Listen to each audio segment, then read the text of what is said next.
akɔgye ayareshe obeduru na doctor ni a ɔkɔ fefe na sane yade ɛyɛ bɛɛma o maame o papa ana obusuani bi da upa ɛwɔ ayaresabea na etwa sɛ yɛka la ilaha illallah muhammadu rasulullah ɛhyɛna no na kremoni bi amɛ kremoni ba ɔkɔ awoɔ so deɛ ɔkɔgye na woɔ ɛyɛ bɛɛma alhaji afa ne ho haji adresse hijab ana nikab kama ɛkɔ hospital akɔyɛ check up yɛbɛduru ni a wɔ alhaji asi abɔnten ama haji asabi ayi ne ho sɛ doctor ni bɛn ɛnyɛ ne check up deɛ ahomete paa yi ɛyɛ hiasɛm ɛma muslim a yɛwɔ ghana ɛne wiase afanan baabi a sɛ yɛbɛka yɛn ho abom yɛsi islamic hospital anaa clinic ɛde aboa ama islam atu mpɔn ɛwɔ yɛn pɔtɛmpɔtɛm ɛne yɛn mantam anaa yɛn man mu ha yɛwɔ nurses doctors midwife wɔ bebree na emu sɛn ɛna ɛyɛ adwuma ɛwɔ islamic hospitals anaa clinics islamic clinics sɛn ɛna ɛwɔ ghana na daakye bi waawo mu oba oyere anaa obusuani bi kɔgye ayarehwɛ a wonsuro akyiri sɛ bɛrima anaa ɔbaa ɛkɔ akɔ feefee no abra ɔnsɛm fata sɛ ohu na degyem bɛka yɛn ho muslim access movement ɛɛto ne nsa frɛ nkramofoɔ agyidiefoɔ ɛne obi a ɔwɔ pɛpa sɛ ɔboa ɛma saa project yi ɛba so kakra bi a obetimi yɛpɛ the first islamic public hospital ɛwɔ baabi a wote ɛne ghana afanan nyinaa wasaase bi ɛda baabi wo nateɛ wo blocks wo cement wo nyansa wo links wahoɔden wadwenkyerɛ biribi a wobɛtumi ayɛ ɛde aboa ama yɛsi the first islamic public hospital ɛwɔ ghana ha no fa bɛboa muslim access movement ne yɛntu anamɔ yi insha allahu ta'ala sɛ wopɛ sɛ woboa anaa wopɛ nsɛm yi mu nkyerɛmu biara frɛ yɛn ɛwɔ 0249122334 Muslim Access Movement. Challenge your soul, recharge your iman. Mom Clinic, Mom Hospital. Live healthy, save a life. أعوذ بالله من الشيطان الرجيم. بسم الله الرحمن الرحيم.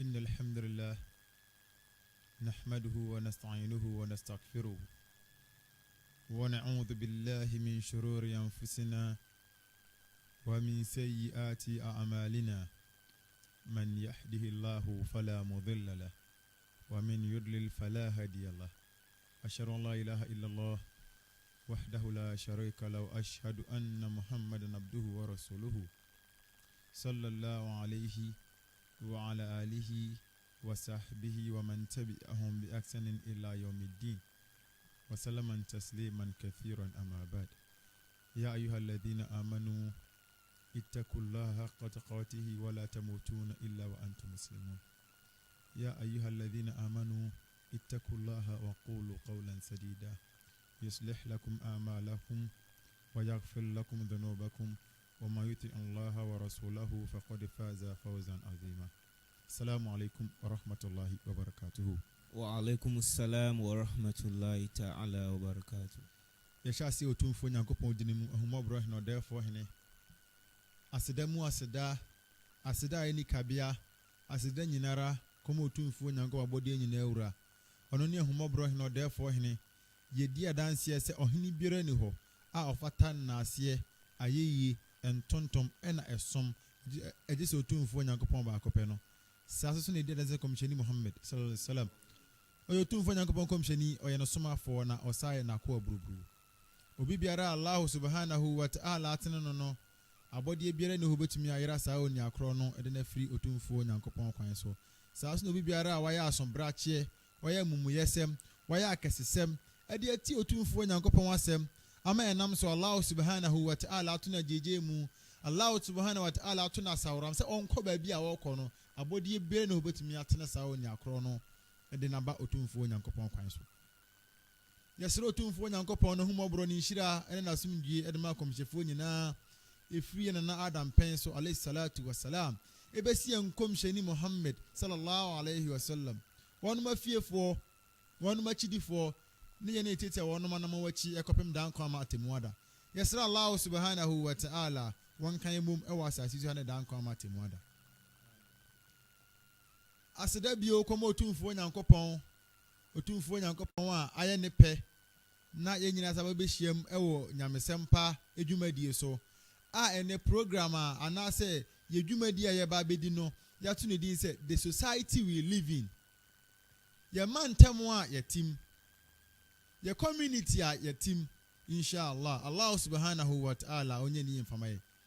Yɛsrɛ Allah subhanahu wa ta'ala wɔntenetene yɛano na nsɛm a yɛbɛka a yɛbɛyɛ abufusɛm ne saa nneɛma no nyina Allah subhanahu wa ta'ala onyi mfamfiri yɛkasa mu mfama yɛ. Deɛ di kan sɛ yɛka sɛ society ɛne sɛ mantam a wɔte ɛne society. Enti no society no yɛbɛtumi define no in a broader sense and in a limited sense. Ɛne sɛ yɛbɛtumi define society ɛwɔ ne kɛseyɛ mu sɛ yɛka sɛ ne kɛseyɛ mu a yɛbɛtumi aka sɛ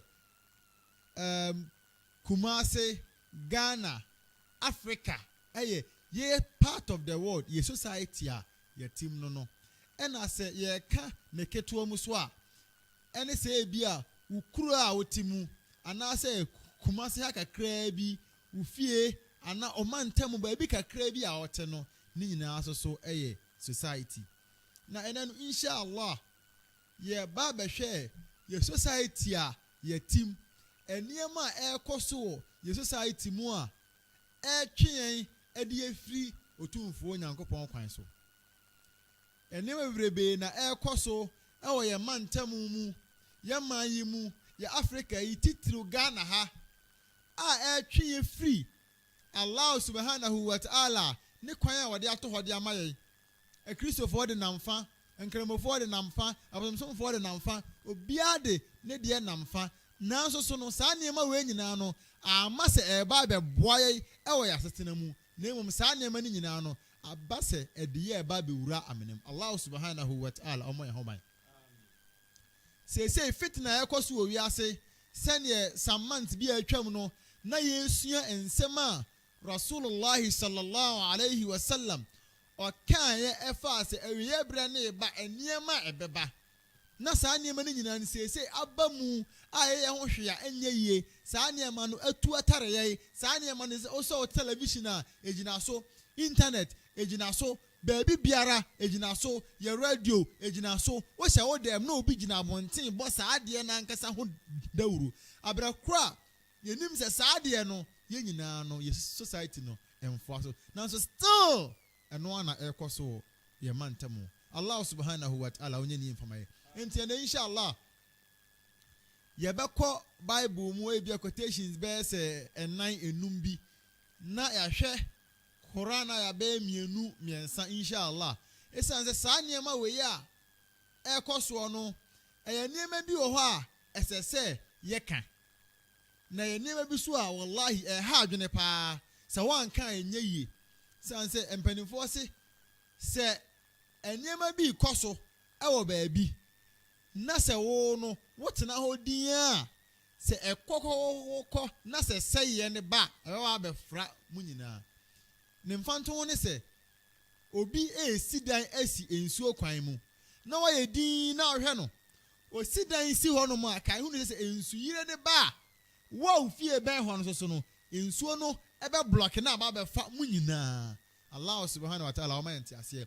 And Allah subhanahu wa ta'ala ka kyerɛ sɛ enema bi kɔ so sɛ munkar bi sɛ fasad bi kɔ so na sɛ agidifo no mo anyina hɔnom na sɛ mo anka saa nsɛm no a sɛ nnome ne ba ɛbɛfra mu nyinaa. Enti no sɛ abɔfra bi te hɔ na sɛ ɔyɛ wi nom tramo saa nneɛma no nyinaa na sɛ wɔanka nkyerɛ no ɛnyɛ me ba no ɛnyɛ me ba no obi ntia ba obi ntia bi ba na sɛ ɔtena hɔ din a sɛ akɔda ne krɔmfo tatu amo a wo a ɛyɛ ɔ sɛ ɛnyɛ ɔba no na nanso wabɔ bra no wo so ɛna wɔde ba. Allah subhanahu wa ta'ala ɔmo yɛ hoban. Na ɛna no inshallah yɛbɛsɛnta yɛkasa no ɛwɔ amanfokuo mmiɛnsa bi so. Deɛ ni kan yɛ Muslims, deɛ ɛtɔ so mmienu Christians, deɛ ɛtɔ so nan traditional worshippers. Saa amanfoɔ mmiɛnsa wei ɛna yɛbɛsɛnta yɛ discussion hɔ ɔmo so inshallah. Nneɛma bɛn ɛna ɛkɔ so ɛwɔ society mu in the Islamic world. Muslims ɛdeɛ kwa wura amena bi mu a yɛhwɛ ho hwe a enye yie sɛ saa asɛm wei yɛbisa ahwɛfoɔ nyinaa obi a wɔ asɛm a ɔbɛka obi bɛka sɛ yɛn ntaade hyɛ obi nso bɛka sɛ wii nom tramɔ ne nneɛma obiara ne deɛ ɔbɛka nanso ɛno inshallah baabi a mepɛ sɛ megyina ɛyɛ amanfoɔ bi a wɔnom ate wɔnom ho agu abɔnten so wɔnom fra mo sɛ malamfoɔ malam in quote malam ebi nso sɛ mallam malamfoɔ a wɔnom de edin malam abɔ wɔnom asafohene na wɔnom nam na wɔnom sɛ islam din wɔnom nam na wɔnom yɛ nneɛma a wɔpɛ wɔnom nam social media yɛn nyinaa yɛ nim nsɛm a yɛkɔ so wɔn sɛ malam asomasi sɛ ɔkora na ɔma send o text message text sɛ wopɛ wei a bra mɛyɛ ama wo na saa adeɛ wei yɛ adeɛ bi a ɛsɛ sɛ muslims yɛsɔre ne yɛka ne yie ɛma ewiase nyinaa hunu sɛ saa amanfoɔ no wɔnom nyɛ muslims saa amanfoɔ no wɔnom nyɛ muslims koraa wɔnom nyɛ nkramofoɔ ɛsiane sɛ in islam yɛwɔ bɔne ahodoɔ bebrebe yɛwɔ bɔne no ne nidisoɔ bɔne nyinara ne kɛseɛ pa yɛ adeɛ fɛn sɛ ashirk sɛ ɔde wie bata otumfoɔ nyankopɔn ho sɛ obi sɛ mebɔ anwam obi sɛ medeɛ bra na mehwɛ wɔ daakye mu nsɛm ma wo obi sɛ bra na menyɛ saa nneɛma wei ma wo ɛno ɛna ɛyɛ bɔne kɛseɛ a ɛdi mu paa nanso so no saa amanfoɔ yi aso fra wɔnom ho malamfoɔ malam so deɛ yɛnim sɛ nka nkramofoɔ mu ɛna malam wɔ enti malam na yɛdeɛn recently I can't remember I check a almost 5 years ago na otek malam bi ba hɔ a mempɛ sɛ mebɔ ne din na ogyina so malam na mefrɛ na mse mepaakyɛ wo na malam na ase kyerɛ sɛ ɔsɛ ha yɛka sɛ malam a malam yi wo bi asɛ wɔtena hɔ a wɔhunu nsɛm a ɛba abɛto no waboa wo ɛna mse mepaakyɛ wo boa malam no nte ase me kan ya na nkrofo na kate me frɛ yɛ man fa na different line ɛsa frɛ o pick na me say malam no nte ase na nkrofo na sa kate me. Now the society we live in a society media no they always look for the black spots and the blind spots of Muslims obi abase woye malam na se wo kan nsem bia Muslims ye free say enim ye gidi say enim na say ye free I explain here wa block wa ma yanka say di entia the society we live in. The society is so corrupt in the sense that wa opese o ka no kre no na society na chekere enti Rasulullah sallallahu alaihi wasallam ka say al dunya eye say wi asi we ya wo no eye prison e de ma mu'min eye asi we ya wo no eye prison ankasa e de ma obi e fe ne say ogidi ni ena eye janna eye osoro hemam e de ma kafir obi a wapo otumfuo nyankopon ne gidie obi a wapo otumfuo nyankopon na asem ti se ka se malam hwan malam so here is from the Arabic word muallim obi a wo kire ade wo kire ni a wo kire otumfuo nyankopon asem ana o kire ni in quote me emfa o kire ni na mom no in an extended form no eye malam obi a wo kire otumfuo nyankopon ne nsem ti se obi te ho na so say me ye malam me ye we a ye musa ne say malam no ote ase say ana ono a wo ka sa asem no o ye o kire ni ana se onye o kire ni se onye o kire ni dia na kire say onye malam na mom no won mo pensem bi adi drodra nsem bi ho won mo pensem bi adi katakata nsem bi so se ne ye be ya ye beje won mo atum say won mo ye nkramofo na so no within them won mo ye nkramofo omo ye pataku a omo di odwan homa akata sa enkrofo ne ho na ye Islam the first pillar idea la ilaha illallah ese ye di adanse ese wo hini biara ni ho a afata som e di se otumfo nyankopon makope no na sa la ilaha illallah no ebinom sa malamfo no wonum beka wallahi la ilaha wonum ntiase se wujitum se la ilaha illallah se nyankopon ye ba akopa eni wi biara fama otumfo nyankopon Allah subhanahu wa ta'ala say one alimul ghaib wono Allah subhanahu wa ta'ala ono enenimu nsumaye mu asem wa shahada wona ye dansidini enti Allah subhanahu wa ta'ala wona nimu nsumaye mu asem na so obi begina wa se bra meka nsumaye mu asem a kire wa sa la ilaha illallah no sa oni akono wa violate oni akono wanti ase na yemfa sima bese mienu bi na yen kire kwan asa nkrofo no omofa so de ye mo no madwuma men sada nkom bebrebe san se Ustaz Abdul Samad Mekai ni program bi about jinni waka saa niema ni nyina ekwan a saa niema efa so eye adwuma enti obi a wanya saa program ni bi anhwe no mesre mensa enkomachi pii men twitu se obekọ Facebook ana na wabo mam online videos ne ba scroll ko asie pa wo hwehwe Ustaz Abdul Samad ni video on jinnia ubehu anasa okọ YouTube na se obo jinni Malam Abdul Samad ebeyi aba mam online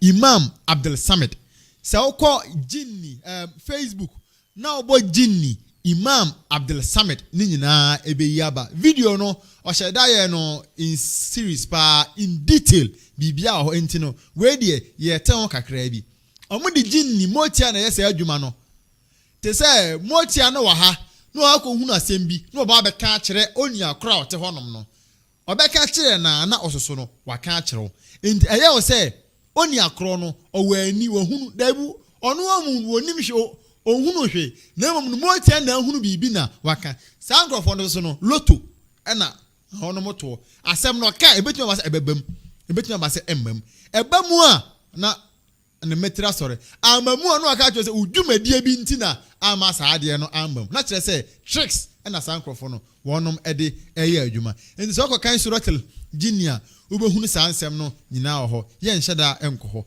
enti jinni na sankrofo no wonom de ye adwuma sa okọ ne ho uduru ho no ma na oni jinni na communicate na odi ehu bi ato so jinni ne so omudi hu na ye adwuma enti se no ubehunu se malam fo bebrebe social media malam asumasi na malam asresa kakra wom recently obi send me friend ayibi request me accept and o send me long note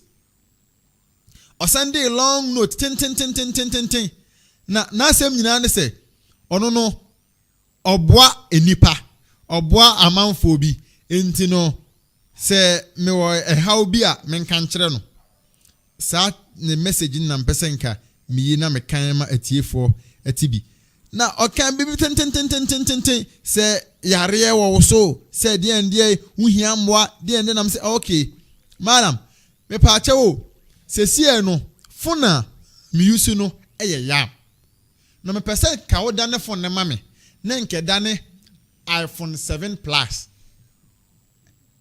o se minim nyansa na and me pa chewo wo si die hia me bia menka se sie so die awo de mi hia ware mi hia sika mi hia hwe iPhone 7 no ene hia me o se you ene esese o ma mi sika mi tuna akota mi da bi me phone no ndane no se sie en fama me they play on your intelligence omo di wa adwene ho agro omo de wa adwene di agro na ye kasa asem we emphatic say samanfo ni nyina no eye haram kese pa shirk al akbar shirk na kese pa ewom no na sankrofo no omo practice haram enti obi ebo ni say obi say me ye malam asomasi me nam ha sankrofo ni nyina no omo ya bosomsomfo ono munye muslims say omo hu say muslims ye ni abre a ye preach against omo no omo say din no malam ko nana Facebook asan nana asomasi nana hwan nana asomasi say no omo say malam fo no ana muslims eni abre say omo expose omo ntino omo say omo din from malam to nana hwan subhanallah tino the society we live in na adie ba ko amedwene ho amente ase ene say the society we live in government etimi ama sankrofo no license ama wonom de ye adwuma subhanallah government ama wonom license obia ni post already to wonom say spiritual money so government obi say o ma spiritual money na say you want your youth no per se amount for no youth no onom ye adwuma na say obi say o ma spiritual money no man license on fa nya adwuma who expect say youth no o mo nya adwuma na o mo nkonkwaje spiritual and blood money. This is common sense principle. Some you know odwene ho a won ti ase obi say o ma sika duro ye nyina so animade sika duro ye say ye kunipa nipa parts e de kwaji sika duro na obi aba na ama no license or the year adwuma obi so ye for girls poster bi si kwan so o ko sana so me pese me boni din kra na wa gain popularity o ye media yi so for girls nyina o for girls e de yen baji aduro fa cham oba na ne nkonkoda na government ama no license police for around tan also police station ho junction na signboard ni no police station wo na nimpe wonum hu twam wo da obi se for girls na mu twam wo ne nchen de bia obi anka hwenkire no. The society we live in is so corrupt in the sense that yentimi ndwene ho mane nyi. That is the society we live in. Subhanallah. Government am on a license.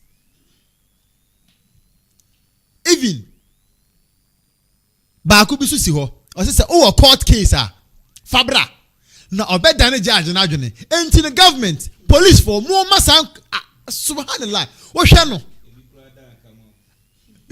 imagine or more license say fire adwuma na fa ko da ne judge adwene no mu attention government ya masan crofo no license. So what is the kind of society we live in? Sa society way ene ye di grumi amanfo. Subhanallah. Obi friend who say malam. Na so enye Islam mu. And Allah subhanahu wa ta'ala ka kire say la takrabu zina. E ma ya adwaman mo. Na so obi say oye malam. Na ade a eye me ya sa akwa no me ni hia o masjid almost last 4 years. Tahajjud. Na ye salat na in between ye breaking ye preaching kakra you say na be ya amount for ni feel tired. Then na me topic no about boka me kasa fa malam for no ho say na kwa ne te obi. Ye pon ya no be chia me aboabo na mete na sesi mama wa betena hanom no o kasa pa o preach pa wa ya de je me number na se malam for de say ya na moko preach mia mo kwa frame na kakra me so me no me mfa moa na wonderfully asema e ba mitima meka ya ne se me de ya na mitu kwan ya meboa me ho na makọ na emom no obekwa be ka me ho na ye nko madwuma no o de malam ya na wa frame number ne na number me go through me nim. You see, they want to play on your intelligence. Say, or mouse can be something like auto. Say, oh, shaman was in the trace. No, that is the kind of society we live in. Sakwana also, and also, oh, yeah, for girls. Abra Kura ne catch us a la takrabuzina, Hodiana, Malam, when you're fra. Even, or say, we are you may be. Na se police for tata wa branoma wodru ni nyina police for mutwam ho muntimi nya na hwe. What is the kind of society we live in? Society way and ye grumi the government of Ghana society way subhanallah malam for no omode no malam ni so asembika edeto malam for no so ansan makọ asofo for de no so okay me da se na in Islam sa niema ne de Allah subhanahu wa ta'ala wa mana is so strict to the extent say emra Rasulullah sallallahu alaihi wasallam obaye no Makkah na sa manfo ne wo ho bebribi wonu ka say ya Rasul Muhammad yan yabe na yahunu say wunyame na osom no ono kra de wa bin bebribi enti no enkebe ya bra ne yenye something like alliance. They said yanka malam fueye Muslim na ode no akobata jinni sankrofo ni bi alliance tini yemra me bata ye ho seni amanfo esum bi ekoyeye a omo ko bata abosomsom no Mumbra nenka yenya alliance yemienu yenka mum. And Allah subhanahu wa ta'ala say, Kul Muhammad kachire wonum say, Ya ayyuhal kafirun. Muamu mapu jidie. Muama po otumfo Nyankopon wasem. Mu Allah subhanahu wa ta'ala say, e maye mu adwaman na so mo se mo ma for girls. Ya ayyuhal kafirun. Muama po jidie Allah subhanahu wa ta'ala say, yansu otumfo Nyankopon kwa. Allah subhanahu wa ta'ala kai ewo surat al-Bayyinah. Ase wama umiru illa liya'budu Allah mukhlisina lahu din. Allah subhanahu wa ta'ala say saman for na wonu pu gidie no enye bibia na ohwehwe from ho se wonu nsom otumfo Nyankopon baako pe awo krogin mu omu nsom otumfo Nyankopon baako pe no wonu se wonu nsom no kuli ya kafirun ka kire saman for no na wonu nte so ya muslima na se sabo ka for no wo ho Kuli ya ayyuhal kafirun kache sama mfono wono mo send friend request wono mo send text messages brame ho na meboa aware meboa awo meboa na obi se sikasem meboa okoso obesa ajuska ansa na sika no wase yama common sense adwene afala takilun ya adwene na wehefa la abudu ma tabudun me mesum ade amo mo som no la abudu mata me nsoma de amosom saa nkrofo no malamfo no saa bookafo no nananomfo no wonum de atoto Facebook in quote nananom in quote malamfo in quote saa manfo no la abudu mata abudu me nsoma de amosom abosom som na mosom me nsom bi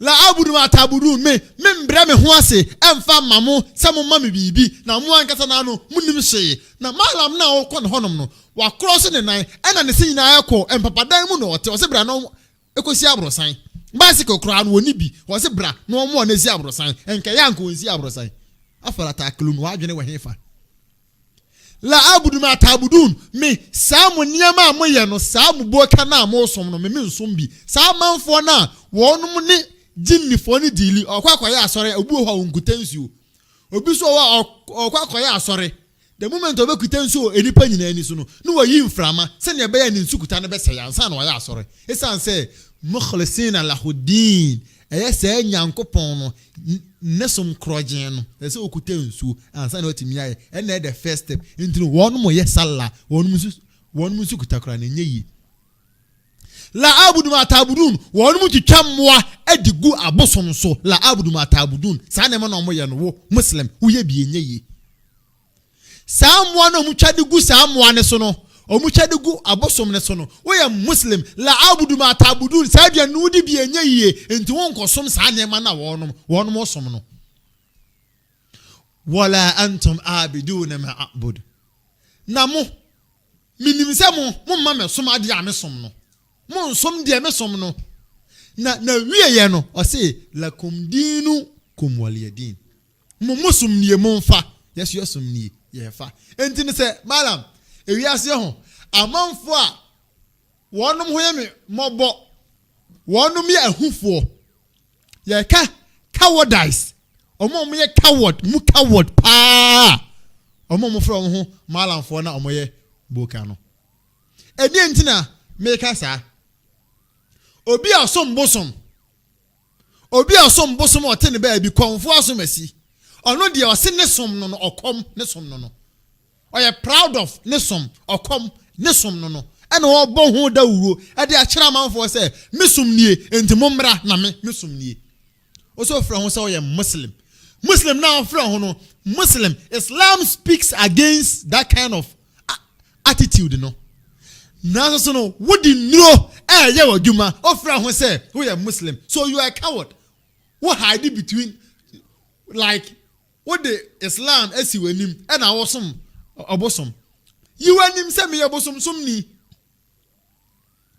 in sankrofo no one omo ye coward che obia omo ye hufo ankasa na sa eniama na wonum ye no wonum ne Islam katakata onumanim no ena enintina Allah subhanahu wa ta'ala say innal insana li rabbih lakanud enipa ya yeboni aye edi etia ye wura Nyankopon say ye mra mesom no na so no sa som no yesi yɛnsom ne yie nti Allah or describe ye ɛwɔ surat al-ahzab say yɛ zaluman jahula yɛ sisifoɔ ɛde ma yɛ ankasa yɛ ho ɛna saa nkrɔfoɔ no yɛ ɔmo yɛ sisifoɔ de ma wɔnom ankasa ho nti no wɔnom hide behind abosomsom ɔmo de ɔmo ho asia abosomsom akyi ɛna me dem yɛ muslim na so na wɔnom akyi no ɛyɛ abosomsom nko a wɔnom twa muslim adeɛ baako sɛ aboa yɛbɛtwa ne ti a yɛamo Allahu din angus no yɛamo otumfo Nyankopɔn kokuroko ne din angus no wodi enye na ɔnum twa de ma abosom ɔnum twa de ma muatia wɔnum twa de ma muatia so they hide behind Islam and do all kind of nasty way in quote be anim all kind of nasty attitudes. Just imagine Islam kyerɛ sɛ ɛma yɛ ntwa abo ama bibi na so utwa ɛmoa ɛde ma abosom nti saa nkrɔfoɔ no nyinaa no wɔnom yɛ muslims anye yi it says Allah subhanahu wa ta'ala wɔsɛ saa nneɛma no sɛ woyɛ a ɔmfa abɔne nkyɛw sɛ woyɛ na sɛ wuwo ma ɔmfa abɔne nkyɛw na asɛm bi yɛ serious commissioner Muhammad sallallahu alaihi wasallam say obi a obenya adwene bi sɛ ɔkɔ boka hɔ na wakɔ boka ni hɔ okoduru honom no ena bo kani ne ka asem saa oni akro na okoye no wanje saa asem na ndi wanje ndi no oye salla 40 days Allah subhanahu wa ta'ala wanje ntum wako hokeke no wako hokeke na so waka asem ni mpokra no wanje ani 40 days salla no woni bi enti no wono ote ho no so e na sa okọ na saa asem no wugidi a automatically that instant na no we kafir so wu a o ko jahannam enti mara ma wote ho no ma wo ye eniema we de bia no o mo send me a in a very polite way number 2 ho no mofo jahannam is real Jannah is real Allah said this Allah said that in this son okay obi timi ka say thank you malam obi timi di watam no ape ne ba bia fa subhanallah in Allah subhanahu wa ta'ala say aman rasul ma unzila ilayhi min rabbih wal mu'minun rasul akomshefo no di Allah subhanahu wa ta'ala adebre wonum no ene na wonum di so wal mu'minun sa so na agidifo no enti na agidifo no otumfo Nyankopon asem pe ena wonum gidi sa mala mbokafo no wonum ntimi nya hwemfa moa wonum ya dadafo wonum esifo emre bi so ba ko sende me na me say me pacho mpesenka o intercede between me and Allah on the day of judgment semenko aljanna e ho mo akwana block me malam omuni she subhanallah intino sa manfo no they hide behind Islam and do enyema bia ono pese wonom ye Allah subhanahu wa ta'ala onye ni mfamaye malam se asem bisa bia ni ho a me pese me saneba asofofo ne so ene mpacho obebie Bible ni mama me Matthew ene de ebia Matthew nkwana me use ne bia me de Luke ba ko bia piano Matthew 7 verse 15 honum kosi 23 Yesu Kristo ka asem bi okay chi ya na English bia o hwa obeye okay bia so wahunu yenhwe ensem bia Yesu ka fa asankrofo no say no ubebie o TV no prophet way ana me hwanhwani prophet way they say kura obi say wa graduate free prophet akọ angel adwiri na enifi wa graduate free prophet ko angel na subhanallah malam sa kwa no o kan asem bi me hu wo so yi ogina honom na o ka kire asore man se Yesu question no ese adentina o can say one ade na wache I say it's not me, it's that Gabriel was late. Hey, subhanallah, you see adia ba ko Allah subhanahu wa ta'ala ka say ta'rifuni kabla ta'buduni de bia asem we me ka say yen hunu no ansa ne asom sankof no omunnim se ne otumfo Nyankopon te obiti because Nyankopon de wona na ntentam a won fi wo nipa we wo da wonu nsuo wo ni Nyankopon kwa kwatentam so adwene da otimete sei nyabotere hwe Nyankopon obosoro ne asase Nyankopon wabɔ jata uhu jata ubodwa no botonwuram Say Nyankopon, na body a kit one pono was a wo ni Nyankopon. Matthew chapter 7, verse 15. Wuli Nyankopon, kwa kotentam. No more sorry, and yes way, sunset subhanallah asemena. Bible na kai. Matthew chapter 7, verse 15. Then can go see 23. Matthew chapter 7, verse 15. Bible na say. Beware of false prophets. Asimun sheye ni adifo atrofo. Adifo atrofo. Who come to you in sheep's clothing. Omo ba mo nchen ewo odwan nwoma mu. But inwardly Na wonu mu de are ravenous wolves. Omo ye pataku akese pa dangerous pataku. You will know them by their fruits. Oh, see you know them by their fruit. Me nyina hoy. Se osofu bi begina ho.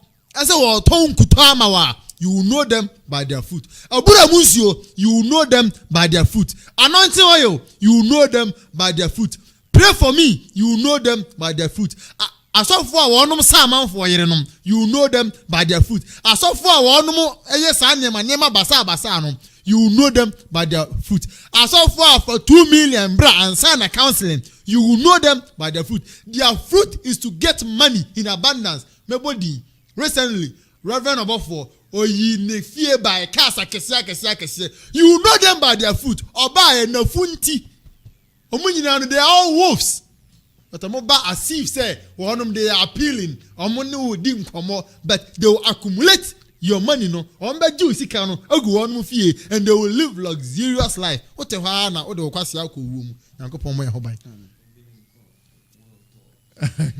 Na onom de nam Dubai na what ha unishi to aso I say, you will know them by their fruit. Wonum aduaba no na bodi behunu wonum. Are grapes gathered from thorns? Or fixed from thistles? I say, grapes, sa minim ni chidi. Grapes no, efri, enkasemu ana say brojuma no, ye free, edua bi enkase wo ho enum na free da bi. Se wo pese wunya nkwagye a, o se nkwagye no, enye sa asofofo no ho na wo. Se wo pe nkwagye a, enye pray for me. Se wo pe nkwagye a, enye abura munsuo. Se wo pe nkwagye a, enye osofo a wo se oni Nyankopon ona na yi me ko ba bi na me dane kraman na Yesu dane jata na obedi adom e bo me sa wo kire say me obi ni subhanallah afra taklu mo adwene da tumi say hunu yi malam ye hwani ye asofofo enkramofo ye hwani ye se Nyankopon na say ye ni di agro ye defe no Nyankopon a wabosoro ne asas esoro sensen ho bibia nkram no ono ne se Nyankopon se Nyankopon a ode poato ho se Nyankopon wabo muadoma bibi biara se Nyankopon no ene ye ana ye ne dilisa se Nyankopon a ugira obetimi akun di na twinkle of an eye se Nyankopon a ne jahannam se jano se o jemu a ebe so sa thumala ya mutu fiha wala yahya owonu ho nkwani ho se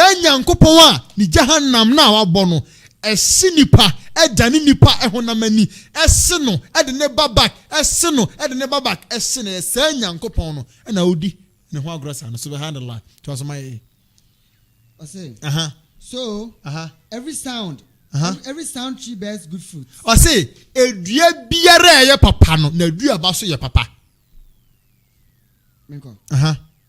You can't go see 23. But the bad tree bears evil fruit. Na sa dua na enye papa no na dua ba so nye ye nte na sa so before no ba nse wa fa obi yire we sa dua ba na dua na enye no the fruit ni nyina ye bad, the fruit ni nyina ye evil, the fruit ni nyina ye sika kwa no de pe ye ni ha na sa so fu ye kan ohuri gina opemfo yam e ma ni wu ye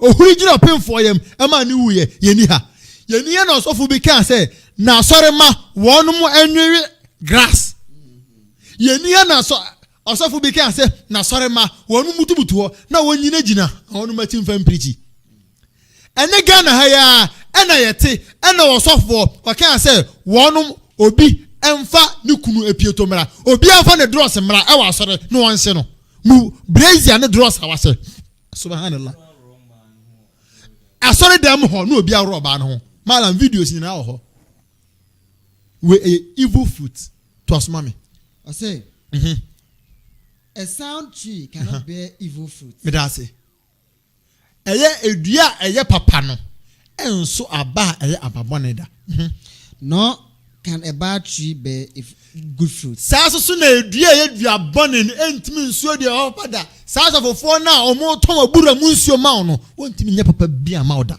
to aso.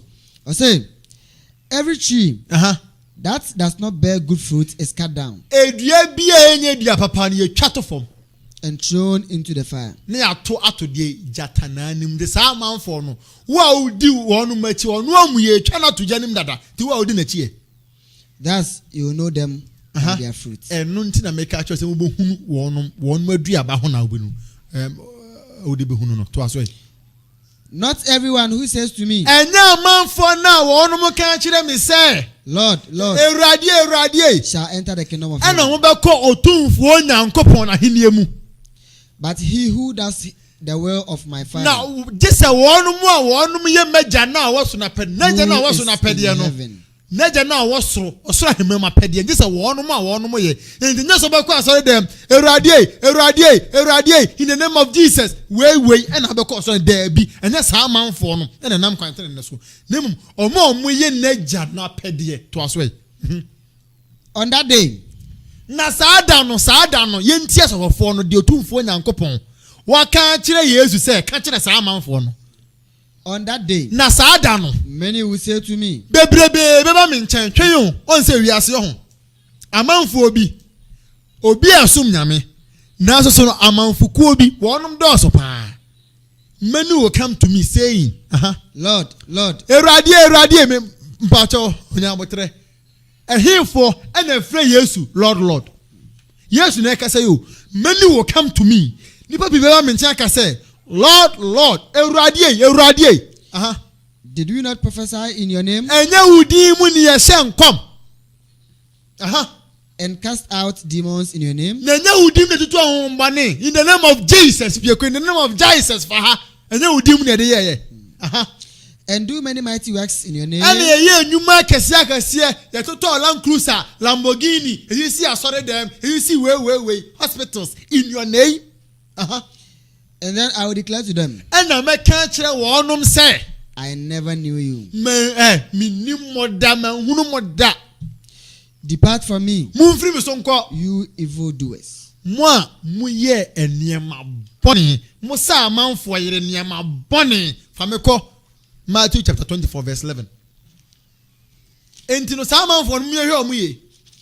Na Yesu Kristo wa won ye. Sa amanfo no ye hwe wonum ye. Yesu Kristo wa won ye fa sa amanfo no ho. Matthew chapter 24 verse 11. Bible is saying, and many false prophets will arise and lead many astray. Na adifo atrofu bebrebe be soro he. There is no quotation you can say adifo papa. Yesu na bi na ka say adifo papa. Muslim ye dibi say Rasulullah sallallahu alaihi wasallam wana ye khataman nabi wa akhirul anbiya. Wana ye komsefo nyina ka akire. Wana ye adifo nyina nso ano obi biara emma nachi. Entim de biara ni Yesu ka say many. There is no single verse ka say single mpobeba. Omu nyina bogos omu nyina ekojam Yesu na aka omu beba no man leading the people bebrebe astray 11 no aka yawi Hurifako 24 verse 24 I say, for false Christs and false prophets will arise. For false Christs and false prophets will what? Will arise. Obi ka tro say Yesu bi mini Jesus Christ bi ko baby wodane jata false Christ. Onu also say now we a prophet, false prophet. Say we graduate, we do angel, false angel. They will arise, one be feared to us way. And show great signs and wonders. One be yen century ni anwade bebrebe. Sorry nante, no sorry nante. Na we ba. On bet you in century ni bebrebe. so as to lead astray. Send ye by ya one bed that damn one mum course say you and Islam. Yes, my friend say Islam. Obi abeka semeye malam bra na menyen senchene ma sa nipa no we bola on Islam ko nimu on ka hompo.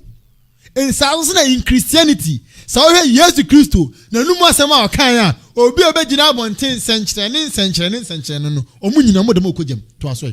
If possible, senka ebetumia even the elect. Enka mimi Yesu Kristo anyankopon yi me ba wiase no enka on be dane manim e de me aba wiase na enka wa be like wada da mu nyina. Fameko Luke chapter 6 verse 26. Na me fa so 4 de ani si ho. Mi wia na ma throw open challenge e de ama the government of Ghana. License na odema wonom no. Ghana ya ho chiri dodo. Ya kwan nyina so de kan when we Luke chapter 6 verse 26. Woe to you. Bien kamo. When all men speak well of you. Na nipa bebrebe ka mo ho asempa. For so their fathers did to the false prophets. Sa so na wonom papanom. Ediye edifo atrofo no. To aso 27. But I say to you that love your enemies. Na me ka kire mo say monno matanfo.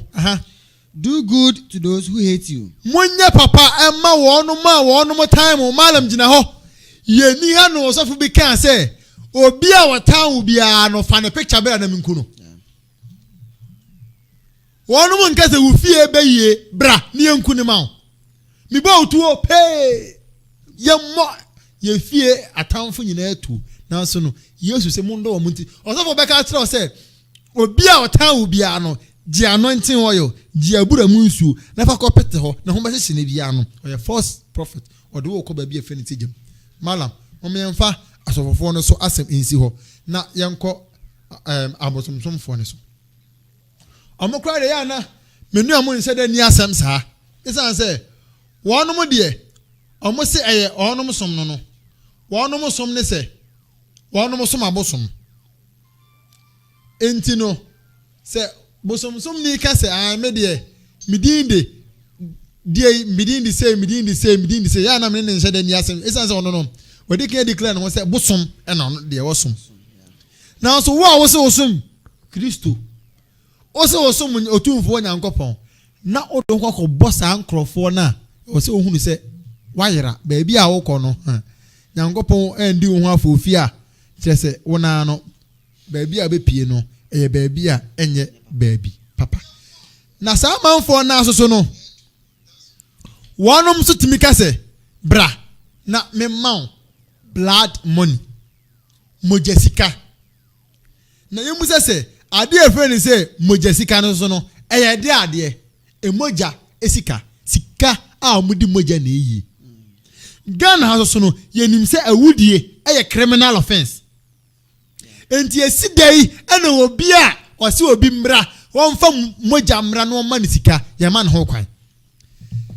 Yes, education is the key to success. Education ena yesafoa ema yiedie obi ti ho say menya adwuma bra na me mausika government of Ghana one man license on fanya adwuma radio stations ye bo ho dawuro e de masa microphone TV stations nyina no wonu mobi in the government of Ghana ye hunu ye the workforce of Ghana yira tekofom nyinara efrisa na ma we nyina na minko school kra nko yede minko su nko su ade sa exams bebrebe na me fail na me sore abra me ko ba bia ye be yi sika dia ma me kwa. In the government of Ghana, me European challenger, me de ma. Ya was of for bebrebe recently. Ebisi ye minya mi shek phobia o mo share da ko fa obi free konfa nochi. I de neko osofo bi a prayer ground. Se on sane yare. Osofo na ntimi ansane yare.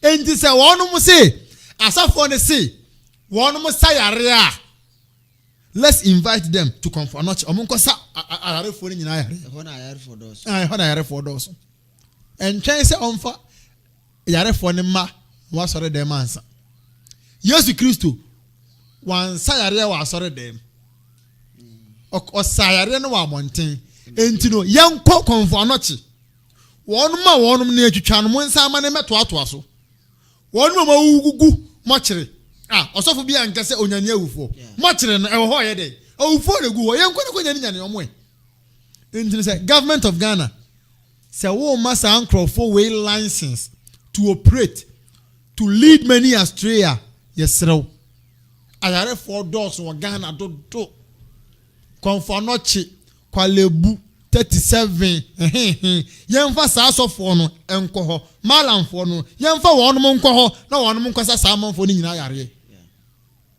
na wɔnom so a malamfoɔ ɛne abosomsomfoɔ na wɔnom se ɔmu yi sika no yɛsere wei deɛ government of Ghana yɛserew yɛkwan nyinaa sɛe ɛnka ɔsɔfo biara anaasɛ malam biara kɔnfoɔ biara ɛyi sika articulator ma yɛkwan nyinaa no yɛbɛtumi ayɛ yɛhia bosia China bosia ne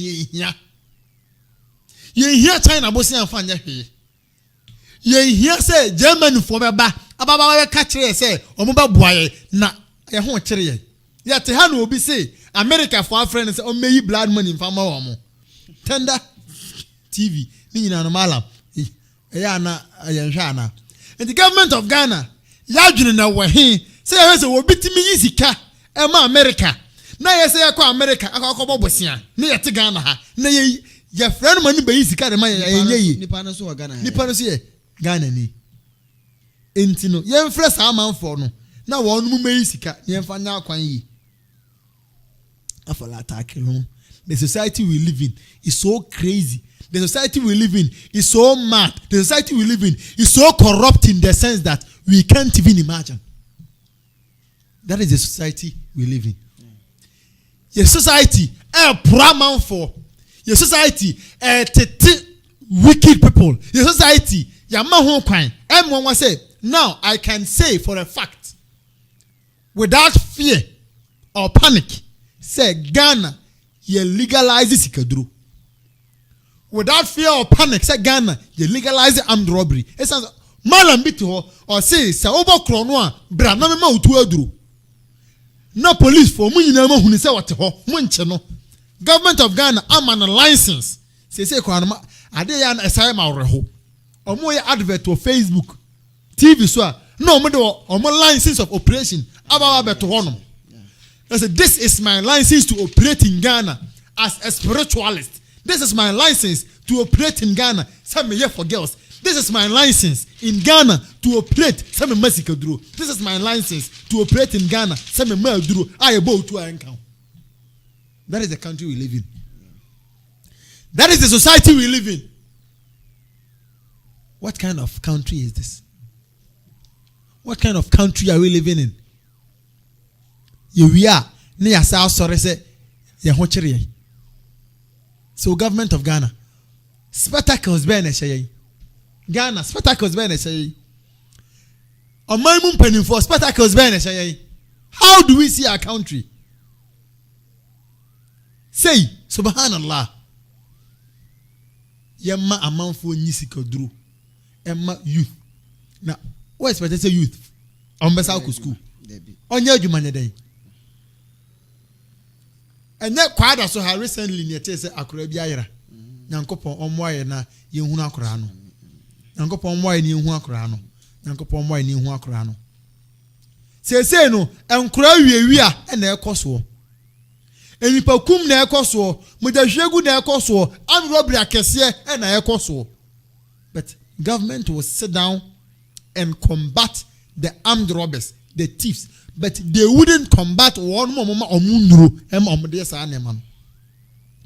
government will sit down and combat obia okunipa. Now so they wouldn't combat their wasebo and as or small bison kukubi and fan humoja in the team famreno. So what kind of country are we living in? I'm asking, what kind of country are we living in? On my be muna yeti on my yamaho can say yankunkum ye ho. Omaya yama ho kwan say adie bia ye pese ye no we can just do it just like that. Obi anya ohwe. Obi amusa ohwe. Obi anka asem bia ankyerɛw. Nyankopɔn hu yɛmɔbɔ na onye ni mfama yi. Amen. Malam, memo akɔ line say questions bi wɔ hɔ a na yɛmfamra inshallah. Okay, etiefo masugusu amo etie mam online radio. Ashefo so mani gusu amo hwe mam online TV. Program na nyamisempa. Ene yefa the society we live in. Mantemu a yete. Ene na Malam Musa Niama Junior ede ebreye. Yankov Facebook na yenhwe se bia questions bi appear free honum dia ba free Papa Shams o say masha Allah nana akwesi bonsu so ehwe Hajia Hafsa so ehwe Razak Sadia okay ono si salam and Kamagati Abubakar Anusi Salam. I think say questions biya and shada any Facebook live hanum say. I don't know it's for any for our program no wa uti no bitimi de o question aba jumadi no so. Malam ewofi a hobi sana obi yi ano de amount. Number obitimi afre aba jumadi no so no eye 0200773367 0200773367 ofra Malam wa say question bia wo de mani bia no obeyi ano e de ama kama say dise na esi fata ya ye share Facebook live na say nipa be 40 something kra na sisi ano omugusu a onom e share program no e wo Facebook live mesa mo munu na mo fa mo comments and mo questions embra questions related to the society we live in na Malam ofia oni ano e fa maye kama sadi esi se na esi fata Malam I think say the bitimi no question be any Facebook live wo na your WhatsApp no so message call bia no en share da emma ha ntino obeto aso kakra bi na ya hwese atiefo anasa ahwefo no be frɛ na wo badwumadi no so na obi obefrɛ bi aso no yɛ ne bi wuram na question bi wo bia no wo ya no man inshallah enti ni say no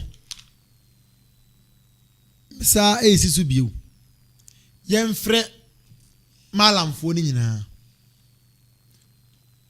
na wonom ne akomfo no enko obi anyi sika articulator ma baako articulator ma baako pɛ esa so omo no mo se ombetumi ayi sika articulator ma baako pɛ na obi anye ne kwan asere se aban kura mbam kura aba mala we aban mbam asere se ne se Malam na sano so ekwan yi so Malam fo mo ho nyina ekwan ye ko obi ahonye ono si iska ekwan ye ko obi ahonye Malam mi ameka na asem se ohia ami one meka sa yi Malam moto eno yusu ase obi ba obema no Land Cruiser moto nyese akese ni bi moto kete articulator kura fa na ho etim body before na so baby no o se obi mbeji Land Cruiser Land Cruiser em se onim kachi okay me mfa ne sa isi ahana Malam so kan ono ndi ni sika you see in what society a tim no se obi se police for tata adwuma be na o ya police for tata kro no bo bra na me ma protection police for muntimi nkwache de oma sa protection no there muntimi nkwache no jese muja ne sa se empanimfo se edue nyawa ebewo wani no etu ase enti no the root no yentu the root na se o de munja akronfo no na mun konkwache wo no mo a wo no mo supply wo with enuro no oni protection dia bio oni protection because essence on say okobokro no yebo ni tu obewu obi so obi maji tu aduro etu aduro ani ndan kwaji tu aduro mete am ni tu aduro ye de obi se bra baji sikaduro na okwaji na sikaduro ni so no ye nyina se nim se sikaduro odi nipa na be kwakwaje yeah obi koku nipa wachen na do the occurs obi nkoku nipa mra na onfa magic duro what ho ye den onka ne sumaye munzo openly they show their license omo the license kire obi say me license nie me license license of operation ade am de ye adwuma ma adwuma no ma register o register so de ye de register say oh ma for guess evidence ni o evidence video ewo ho video ho a campaign Facebook ebi wo video TV channels yeni ha na asori dem osofu bi huriti a oba bi yem e ma ni wuye ye dey ono na den peko the society we live in, that is the society we live in. We live in a corrupted society. We live in an unjust society. We live in a sick society. Our society is so sick to the extent that obitimi kasa I made the kwensa ma pake e pa ade agu ho no container jerrycan ma asore ma hoso no nyansa eska no. It's against the law of Ghana to keep certain amount of money in your house. Even I can openly I can't find a wedding. Very good, but it's against the law of the country. That is the society we live in. Even banks say wahai omo sika limit bi omutimi kipi yo ho. Omo call me a bank omo kipi sika ma ye no. Omo limit of money omo kipi yo ho. Now the stuff with me catch you say me kipi sika pake gufie. Pake gufie. That is the society we live in. We live in a society obi jina sore dem eye business e ton anointing oil ton abura munsuo e ton everything but untia tax but ton ade wa sore dem untia tax o ton ade wa sore dem na so no untia tax na maame a ono no ton ni wakofa ntos adaka ba ko a ton no ni agene tax oton wi a oni fa so dance kitikiti. That is the society we live in. Wala mo se adaka wa ko bi bu apampan so si ni so ya so mu ensuo omo mu ton nsuo akwaji nsuo pa no kra no omutwa ticket mo omo osofo no te ho ye dey business a wo ye ko bi fie wase me dey asafodie ni dey me di my asafodie is very expensive okoni fie Lamborghini akese casa akese no wo showcase. That is the society we live in. Very crazy one. We live in a crazy, sick and filthy society.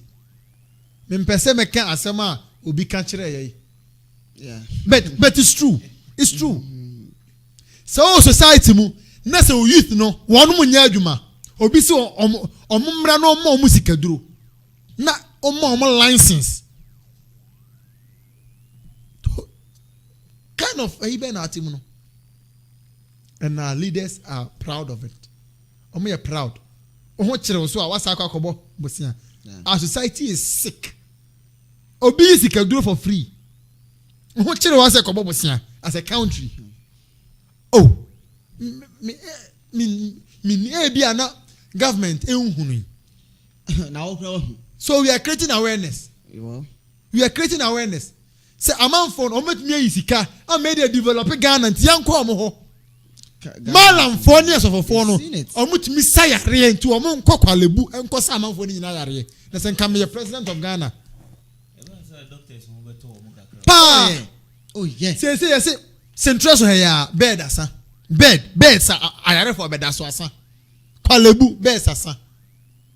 Confornochi, and then saying a first lady of Ghana. Obey, baby mom. Bed, keke. I are for go ahead.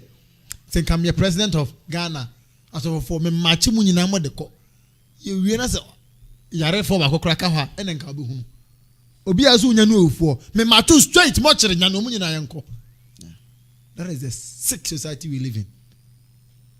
Malam say question bi ani ho a me pese me wrap up na me de medie ni na be ma me nsan ko me Facebook live ho na me nkonkɔhwɛ I don't know me nim ade bo am hwɛ program yi mo don so pa o nipa be 40 something that's all live share program but I think no comments so far I say Etefo maso gusu amutie mam online radio ahwefo so manu gusu amohye mam online tv program na eye nyamesempa Alhaj Musa Nuyama Junior ena memne da bia afri nonso edekopem non watche bia ode brain na ne say the society we live in mantemu a yete kamia kwa say be bia e wo say owura bia wura wafa amalamfo so waka omode wakwa asofo no so waka omode ena wode aba oman no mu mpanimfo so waka omode menim se bibi akama ode beka ho a wow ubetimi afre no abadwumadi no se number obefre no 0200773367 0200773367 wow she tv the wins of screen ase no numbers no egugu 0200773367 mon frère wow she tv no so we don't me frère how the jaw comment no jaw question no to video na say just type it and put it there. We read it for Malam to answer it for us inshallah. Malam number no there to yan change say obi fra so obi am fra so you just wrap up na maybe ana in the course of wrapping up na obi aba be ballroom na free ya ready be ya for inshallah. Okay, inshallah. Entino now no you realize say we live in a society bia it's not friendly at all. Yeah. We live in a society bia society share say yenye bone society share say ade a ene yesom nko no yenjentum ye government so oda society ne so ano those entities ni nyina no agiatum say saa niema ekoso a enye ni nyina no enkoso. That is the society we live in. We live in a society Malamfo encrypt how Islam was presented, is presented, and will be presented. We live in a society Christianity ababedani business on its own. A big time business. Obi kachem say ope say unyeska o Ghana pa diedi kan ti asore. I say diedi kan ti asore. Nekope ma mienu pebi ma omumedi adanse eno ano no untiminti asore aye sofo na minim se mam online ebe ma yakwan anka ye bese da be bo videos bia video evidence amount for testimony won mo ka how asofofo akesie ya yenimi edada omo ema wonum active say obi a oyare ema ohili omo aso mam online be ma yakwan ya next programs ni nyina no ye baba be yi ni yi pictures and videos of senior man for euro man for yere no ho asore dem subhanallah senior sofo wo huri tia obi yere yam open for yam amanawu ni nyina nka ebe yi we edit the social media sofo so ama lotto number 120 on so cement eventual nsini awodo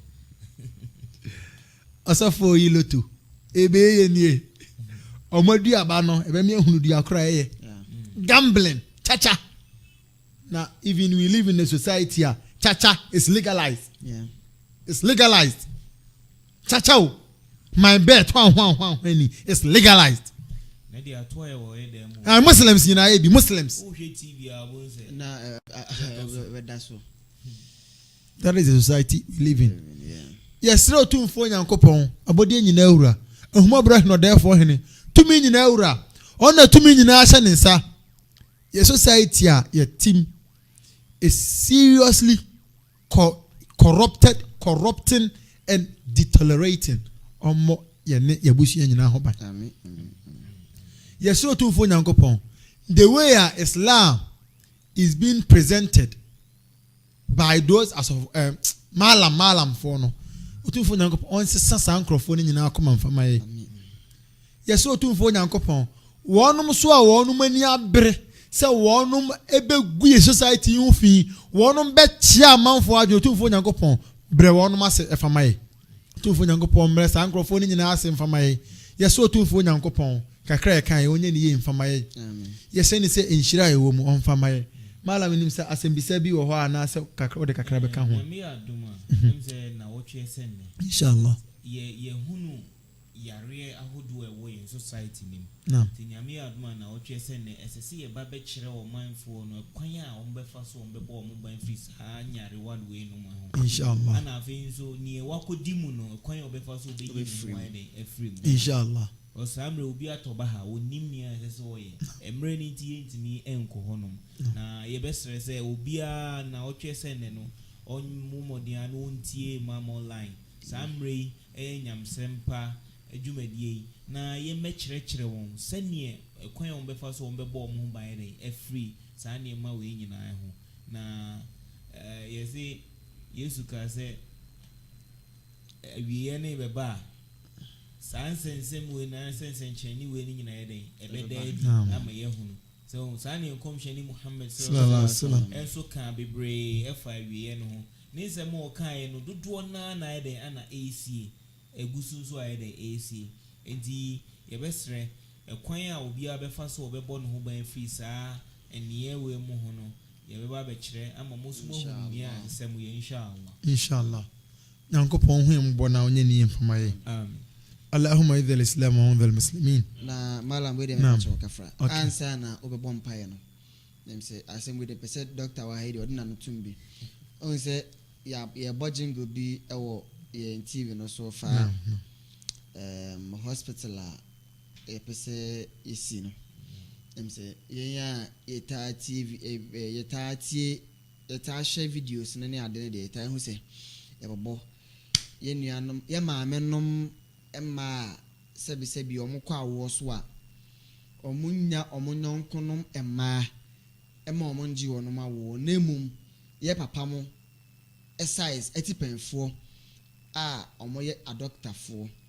ɛna ɔmo gye ɔmo awoɔ yɛatena se ehunu sɛ ade wi eku yɛn because sɛ wa ankasa wɔde wɔ yere paa wabɔ ne ho ka atua ne sadaki akɔfa na ba ofie na ɛsane awoɔ a ɔkɔ akɔwo nti na sɛ wɔsɛ bɛrima foforɔ ɛde ne nsa bɛkeka na ɛnsɛm fata wo sika wokɔkyiaeɛ no ɛnyɛ wɔn ne kɔkyiaeɛ mpanimfoɔ atena se ehunu sɛ no ɛkɔba saa deɛ a ɛmmoa nti no yɛmpɛ biribi a ɛbɛyɛ a yɛde bɛsi saa deɛ no ho kwan agyenkyerɛ aba sɛ ɛneɛ saa deɛ a yɛnsi yɛn hospital na yɛmpɛ doctors mmaa ne mmarima woyɛ ɔbaa na ɔbaa nurse ni doctor na ɛbɛhyɛ wo doctor nurse ni ɔbaa sorry ɛna ɛbɛhyɛ wo doctor so ɔyɛ ɔbaa ɛna ɛbɛhyɛ wo woyɛ bɛrima so na ɔbaa ɔbɛrima a ɔyɛ doctor ɛna ɛbɛhyɛ wo ɔbɛrima a ɔyɛ nurse ɛna ɛbɛhyɛ wo nyɛ sɛ ɔyɛ bɛrima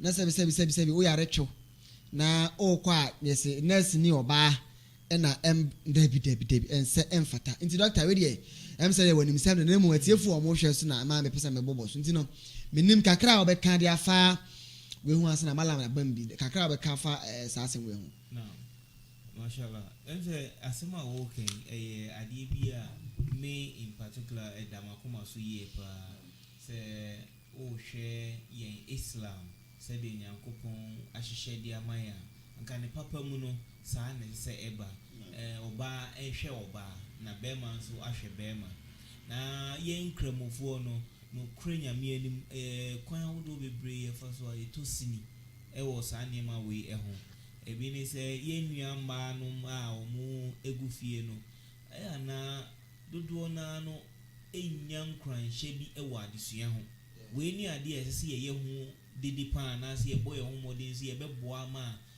akɔ nipa na dwene mu yie sɛ yɛnya mmaa na ma ɔmo ansua adeɛ a wokosi ayaresabea no koraa mmarima korɔ na ne bɛsa bɛyɛ adwuma wo so yɛsɛ yɛtue nnuam no ɛfo yɛhyɛ ɔmo nkuran ɛma ɔmo esua adeɛ ɛkɔ akyire sɛ ɛyɛ nipa mu adesua anaasɛ science ana health education ne ade no sɛ yɛbɔ mmɔden sɛ yɛbɛdane ɔmo na yɛbɛhyɛ ɔmo nkuran ma ɔmo asua bebree nti sɛ yɛwɔ nkramofoɔ doctors mmaa bebree a mensusu sɛ wokɔ ayaresabea a wobɛnya doctor ɔbaa ama na yɛ de ama na hwɛ so saa so ne ɛwɔ nurses ne bebree a wokɔ a wobɛnya obi ama na de ama na hwɛ sɛ yɛnya saa deɛ na ama na ama yɛbɛsi ayaresabea no nso no mmarima korɔ na no ne bɛyɛ adwuma wɔ mu nti ne edi kan no ɛyɛ adwenpa ana yɛn nyinaa abɛtɔ yɛn mu anaasɛ yɛafa na yɛmmɔ mmɔden si yɛbɛhyehyɛ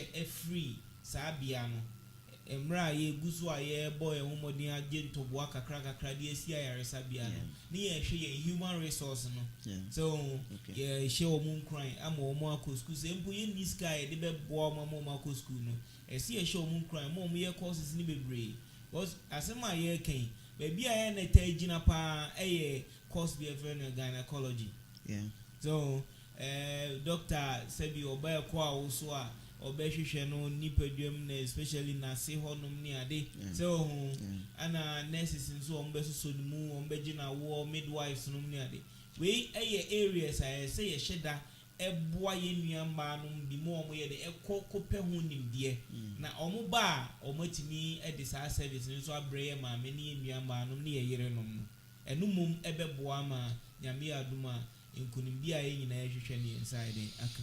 Okay, Dr. Said ɛna mote ne nka ɛfa asɛm madam mem sɛ ɛdo so. Ndase. Obi asende me message bi na mepɛ sɛ obi yi ano wɔ ha ɛde ama no ɔse Shehu Anyas Dino no ɔse Malam, please, do you have any WhatsApp group tia na ɔde atodwa ɛde ama etiefo inshallah. WhatsApp group okay, sɛ wopɛ sɛ o join in WhatsApp groups no mu bia send a hello and answer for request a to number we name number na good screen as no 0200773367 next state we mu say o pese de o kan ye WhatsApp groups no inshallah ye be ado nam. Okay, me gidi say minua Anyas a question and answer a request no inshallah bibia ebekoso Malam saa asɛm yi a yɛka yɛ ade a ehia yi paa sɛ ɔbɛkɔ na ɔbaa besia bi na ɔdrɛse ɔbɛrima ho ne ɔbɛrima pani paa na nurse ni tɔtɔfewa bi ɔfikyere no ɔbaa titiri okura na nurse ni ɔbɛrima oso ne mu malam ɛyɛ ade ha adwene paa nti inshallah yɛbɛsrɛ ahwɛfoɔ ne yɛtiefoɔ nyinaa yɛmfa yɛ kakra yesempoa emeboa ne yensi mfanso we no enye se obi dia daabi yesi saving government jepese ni general very big hospital operation bibia bekoso ho se ne be ya se ne nyankopon esihye ne ma ne se oba hwe oba obema hwe obema empo no bible mu crostati se enka ebe ya anka oba na enko oba funu hunko siesie no ne nyina no entiminya adwuma mfamaye Allah subhanahu wa ta'ala omwae na Muslim Access Movement mam mpanimfo nyina no otumfo nyankopon ho nhyira wonum nyina amen patrons concerned members omo president no tumi say concerned members fo ani abre pa omo na omani abre pushi say sa dwumadie we nyina no emra so nyankopon ho nhyira patrons ni nyina executives mpanimfo preachers no bibiara nyankopon omwae na ewiase afa na nyina nyankopon omwae nyina na dwumadi a esi yeni so no yentimi moa na emrem malam asembisa bia no hampese me bompanam de dwumadi bia no wentino yesra Allah subhanahu wa ta'ala yebota yesi yeni so Allah subhanahu wa ta'ala amane mrem mfamaye na saa malamfo ne asofofo ne akomfo a won mo seye man otumfo nyankopon on sesa won ma adwene mfamaye won mre won ma se mfamaye won sesa won ma adwene mfamaye na wonum so a ehaw bi ato wonum na eye omo se eho na omo kwa ebebo omo no otumfo nyankopon onyi saa ha no emfa emfiri wonum so otumfo nyankopon omaye adwene sakra amen ربنا اتنا في الدنيا حسنه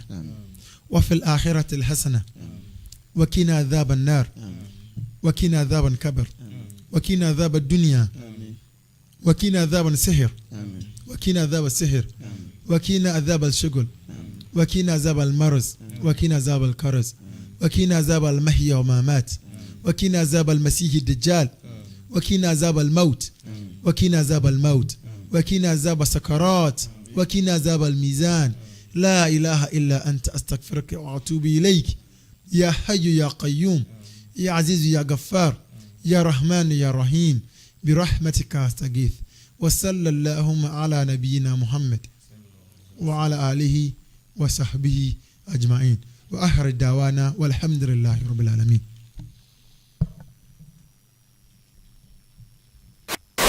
Ni biyare da ayare sia na eduane anses fo ayara prekunam eka unya ba na se eko hospital akwaji ayare hwe duru na doctor ni ofefe sakwane ye bema o maame o papa na obusuani bi da owupa so e wa ayare sabia na etwa se ye kala ilaha illallah muhammadur rasulullah shana no na kremoni bia men kremoni ba kwa wo so di okwaji na wo eye bema alhaji afano ho haji address hijab na nikab kama ko hospital akoye check up yebedu ya wa haji esi abontin ama haji asabe eyi no ho se doctor ni bema enye ne check up dia ahomete payi eye hiasem ma muslim aye wo Ghana eni wiase afana bebia se yebeka ye ho abom yesi Islamic hospital ana clinic edi aboa ama Islam atumpon ewo ye potem eni ye mantem na ye manmu ha ye wo nurses doctors midwife wo bebre ne musen ene ye adwuma ewo Islamic hospitals ana clinics Islamic clinics sen ene wo Ghana na dachi bi wawu mu